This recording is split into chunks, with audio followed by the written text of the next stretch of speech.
SEB konservatiivse pensionifondi teise kvartali tulemus jäi kergelt miinuspoolele. Ajavahemikus märtsist juunini turvalisemate võlakirjade hinnad veidi langesid, sest maailma paranev majanduskliima soosis riskantsemaid investeeringuid. Maailma majanduse taastumine jätkub ning ettevõtete tulemused on olnud julgustavad. Tööturg on tugev ning tarbijad on oma otsustes üha julgemad.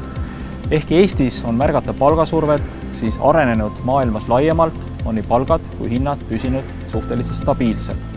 See omakorda ei sunni keskpankasid ülimadalaid intressimäärasid ülemäära kiiresti tõstma.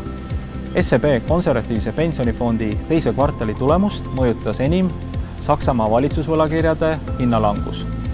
Meie investeeringud ettevõtete võlakirjadesse jäid seevastu plusspoolele.